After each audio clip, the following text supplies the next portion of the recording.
నమస్తే, welcome to Disha TV. ప్రభుత్వ పాఠశాలలో మధ్యాహ్న భోజన పథకంపై ప్రముఖ ప్రవచనకర్త గరికపాటి గారు చేసిన వ్యాఖ్యలు చాలా వివాదాస్పదంగా మారాయి. అలాగే పిల్లలకు మధ్యాహ్నము వసతులు ఎందుకు, వాళ్ళకు విద్య ఇస్తే చాలంటూ కూడా ఆయన చేసిన వ్యాఖ్యలు అయితే మాత్రం తీవ్ర దుమారాన్ని కూడా రేపుతున్నాయి.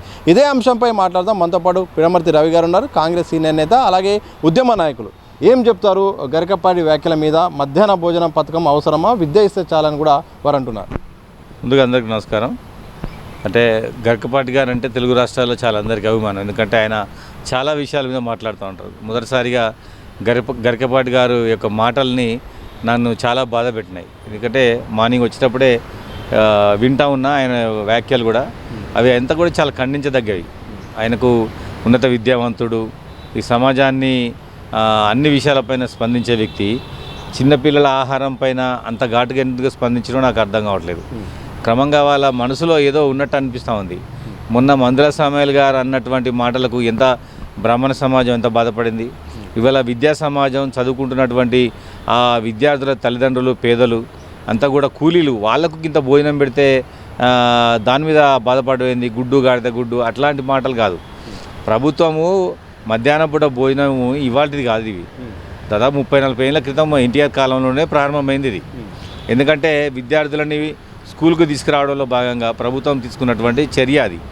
అదేవిధంగా ఇంటికాడ భోజనం లేని వాళ్ళు స్కూల్కి రావాలన్నా, లేకపోతే మధ్యాహ్నం భోజనం పోతే మధ్యాహ్నం పోయి అటే పోయడం, డ్రాప్అవుట్స్ కావడం, వాళ్ళు కూలీలుగా మారడం, తర్వాత కాపర్లుగా అంటే పశువుల కాపర్లుగా మారడంతో అప్పుడు ప్రభుత్వం తీసుకున్న నిర్ణయం ఏంటంటే మధ్యాహ్నం పూట భోజనం పెట్టాలి.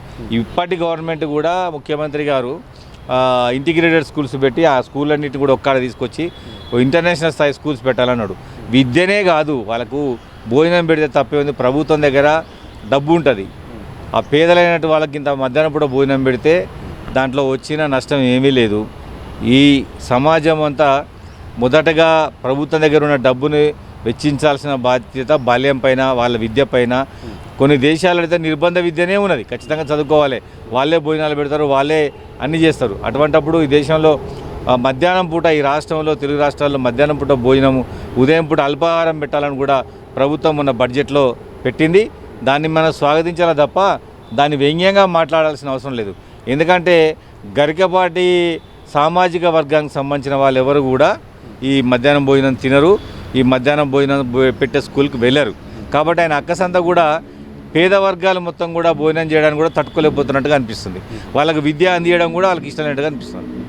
ప్రధానంగా మరోవైపు పుస్తకాలు కూడా ఇవ్వడం ఎందుకు, యూనిఫామ్ కూడా ఇవ్వడం ఎందుకు, అలాగే పేరెంట్స్ మధ్యాహ్న భోజనం కూడా వాళ్ళు పెట్టేంత బాధ్యత వాళ్ళపైన ఉంటుంది కదా, ఎందుకు ప్రభుత్వాలు చేయాల్సిన అవసరం ఉంది? 2 రాష్ట్రాలకు కూడా నేను విజ్ఞప్తి చేస్తున్నాను కూడా చెప్పారు. మేము కూడా 2 రాష్ట్రాల ప్రభుత్వకు విజ్ఞప్తి చేస్తూ ఉన్నాం. ఖచ్చితంగా ఈ పథకాన్ని కొనసాగించాల్సిందే. పేదలైనటువంటి ఆ పిల్లలకు ఇవాళ గవర్నమెంట్ స్కూళ్ళల్లో విద్యా సంఖ్య చాలా తక్కువగా ఉంది. 20% ఉన్నది.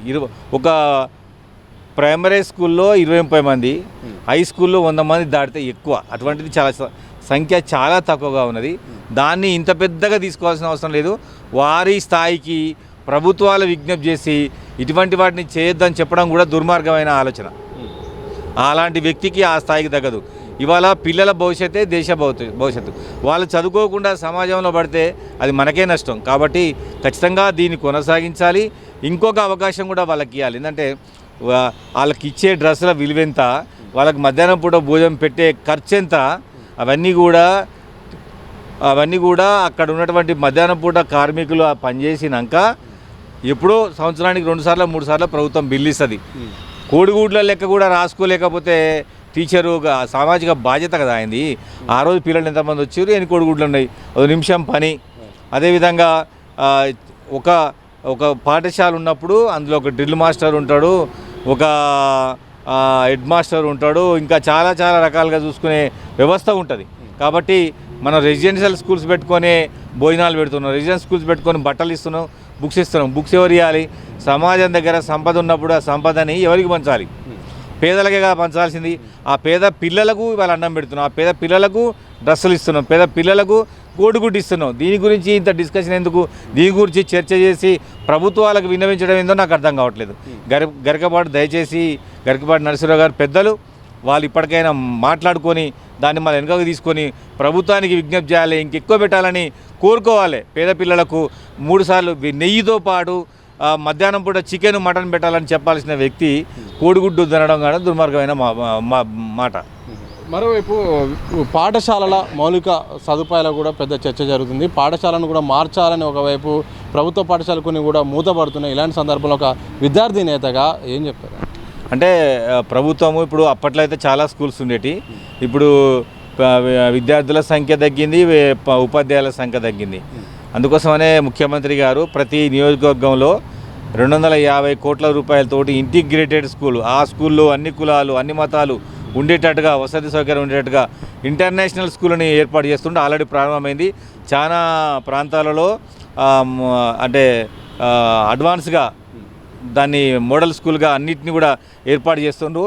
ఈ మన ముఖ్యమంత్రి గారి కాలం నాటికి తెలంగాణ రాష్ట్రంలో ఈ విద్యా అవస్థాపన సౌకర్యాలు మొత్తం కూడా మెరుగైతాయి. ఇంటిగ్రేటెడ్ స్కూల్లో ఇంటర్నేషనల్ సౌకర్యాలు ఉండడం కోసం ప్రభుత్వం కృషి చేస్తుంది. చివరిగా గరికపాటికి సంబంధించిన టీం అయితే ఏం చెప్పారంటే, కావాలని వక్రీకరించేలాగా ఆయన వీడియోను వైరల్ చేస్తున్నారు. ముక్కలుగా చేసి కరెక్ట్గా ఆ పూర్తి సారాంశాన్ని కూడా వినకుండా ఈరోజు ఆయనపై ఒక విమర్శలు వచ్చేలాగా చేస్తున్నారు. వాస్తవానికి ఆయన మాట్లాడిన ఉద్దేశం వేరు, మంచి ఉన్నత విద్య అందించాలి, అలాగే ఉపాధ్యాయులపై ఒత్తిడి తగ్గించాలనే ఉద్దేశంతో చేశారు తప్ప ఆయన ఎలాంటి దురుద్దేశంతో కాదని కూడా వాళ్ళ టీం చెప్పింది. ఇప్పుడు అటువంటప్పుడు వారు ఒక ప్రకటన చేస్తే సరిపోద్ది. అది నేను అన్నది కాదు, నేను అన్నది అట్లా అన్నది కాదు. అట్లా కాకుండా పక్క వాళ్ళు చెప్పడం ఎందుకు, ఆయన చెప్పమండి ఒక మాట. ఇవాళ గవర్నమెంట్ స్కూల్లో టీచర్ యొక్క బోధన పెరగాలంటే మూల్యాంకనం చేంజ్ కావాలి, కొత్త పాఠ్యాంశాలు కొత్త పద్ధతులు రావాలి, ట్రైనింగ్లు జరగాలి, అది ప్రభుత్వం చూసుకుంటుంది. విద్యార్థులకు సంబంధించి మంచి బోధన జరగాలంటే మంచి స్కూల్ ఉండాలి, మంచి వాతావరణం ఉండాలి, అది ప్రభుత్వం చూసుకుంటుంది. గరికపాటి గారు అనలేదంటే నేను అనలేదని చెప్పమనండి, ఆయనతో నుంచి ఇది కరెక్ట్ కాదు ఇట్లా చేయండి అని చెప్పమనండి, అయిపోద్ది.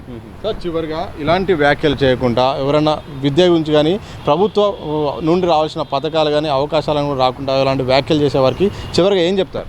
అంటే వాళ్ళ కపట బుద్ధి బయటపడుతుంది. మీరు ఎన్ని చేసినా ఇది వేదకాలం కాదు, ఇది వేదాలు చెప్పుకునే కాలం కాదు. గరికపాటి గారికి నేను స్ట్రైట్ క్వశ్చన్ అడుగుతున్నా. ఇవాళ బ్రాహ్మణ్స్ కులంలో పుట్టినటువంటి వాళ్ళు వేద విద్య నేర్చుకొని గుళ్ళకాడ కూర్చొని అడుక్కొని తింటుండ్రు కదా, దానికి మీరు ఇచ్చే సమాధానం ఏంటిదండి? వేద విద్య నేర్చుకోవాలా? వేద విద్య ఇప్పుడు నేర్చుకుంటారు ఎవరైనా? వాళ్ళ ఆ పిల్లగాళ్ళకు వేద విద్య పేరిట వాళ్ళని అందరూ కూడా వృత్తులేని వాళ్ళని చేస్తున్నారు.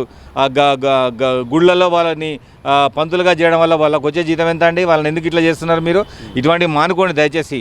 వాళ్ళు కూడా వేద విద్య నేర్చుకోవడం అనేది పర్సనల్గా ఉండాలి, అది వృత్తికి సంబంధించి మాత్రం కాకూడదు. ఇవాళ చదువుకున్న వాళ్ళు మొత్తం ప్రపంచ దేశాలకు పోయి మన దేశం వాళ్ళు వ్యాపారాలు చేసుకొని ఉద్యోగాలు చేసుకొని బతుకుతుంటే ఇంకా వేద విద్య నేర్చుకొని ఇంకా గుళ్ళకాడ పారాయణం చేసుకోవడం వల్ల సమాజం పైకి రాదని తెలియజేస్తున్నా. వేద విద్య నేర్చుకునే వాళ్ళు సొంతంగా నేర్చుకోండి, కానీ మీరు ప్రభుత్వ విద్య నేర్చుకుంటే ఖచ్చితంగా అది మీ జీవనోపాధికి బంగారమైనటువంటి భవిష్యత్తుకు ఉపయోగపడుతుందని తెలియజేస్తా ఉన్నాను. ఇది మొత్తంగా పేద విద్యార్థులకు ఈరోజు మధ్యాహ్న భోజన పథకం అనేది ఎంతో ఉపయోగపడుతుంది. చాలామంది తల్లిదండ్రులు కూడా ఈరోజు కూలినాలి చేసుకునే వాళ్ళు ఉంటున్నారు. వాళ్ళ కోసం కూడా ఈ పథకం ద్వారా హాజరు శాతం కూడా పాఠశాల పెరుగుతుంది. కాబట్టి ప్రభుత్వాలు కొన్ని సంవత్సరాలుగా దీనిపై అత్యంత ప్రాధాన్యత కూడా ఇస్తుంది. అలాగే నిధుల విషయంలో కూడా పెద్ద ఖర్చుతో కూడుకున్న పని ఏం కాదు. ఇలాంటి సందర్భంలో పేదలకు దూరం చేసేలాగా మధ్యాహ్న భోజనం మీద అలాగే ఈ ప్రభుత్వం కల్పిస్తున్న వస్తువుల మీద ఇలా గరికపాటి లాంటి వాళ్ళు ఇలా మాట్లాడడం సరైనది కాదు. ఇప్పటికైనా ఆయన మాటలు వెనక్కి తీసుకోవాలి. భవిష్యత్తులో ఎవరు కూడా ఇలా పేదలకు విద్యను దూరం చేసేలాగా, ప్రభుత్వం నుండి వచ్చే సాయాన్ని దూరం చేసేలాగా ఎవరు కూడా వ్యాఖ్యలు చేయకూడదని కూడా కాంగ్రెస్ సీనియర్ నేత అలాగే విద్యార్థి నాయకులు పెడమర్తి రవి గారు చెప్తున్న సందర్భం కనిపిస్తుంది. కెమెరా పర్సన్ ప్రవీణ్తో సతీష్, దిశ టీవీ, హైదరాబాద్.